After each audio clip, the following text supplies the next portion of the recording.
കഴിഞ്ഞ തവണ തന്റെ വിടുവായിക്ക് സമ്മതം മൂളിയതിന്റെ ഒറ്റ കാരണം കൊണ്ടാ അവറ്റകൾ ഇപ്പോഴും പറഞ്ഞ് നാട്ടിക്കണേ. ആ ചിങ്കാരപ്പെട്ടി വേലന്റെ ഒരു കൂട്ടം കുതിരയെടുപ്പും ഗോപ്പും ഹൈ ഹൈ എന്നെ കൊണ്ടൊന്നും പറയിക്കണ്ട. അതിപ്പോ ഏത് മിടുക്കനും ഒരു അബദ്ധം പറ്റൂലോ. പക്ഷെ ഞാൻ ഇപ്പൊ പറഞ്ഞത് അങ്ങോട്ട് വിശ്വാസമായില്ല എന്ന് വെച്ചാ അതിന്റെ നഷ്ടം താൻ തരൂ.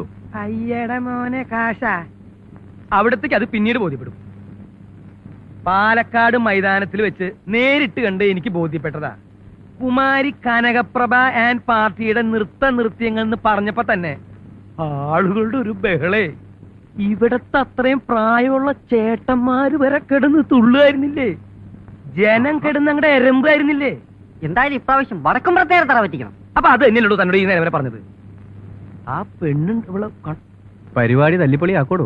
എനിക്കിത് ഇങ്ങനത്തെ ഓരോന്ന് കേൾക്കുമ്പോ പറഞ്ഞവർ എന്നാ ഇനി സമയം കളയണ്ട, ഏർപ്പാടായിക്കോളൂ. എന്നാ പോവാ. താൻ എന്നോട് ഈ ഇരുമ്പുമ്പോ കോഴിക്കുഞ്ഞിനെ വെച്ചോലിരിക്കണേ. എനിക്ക്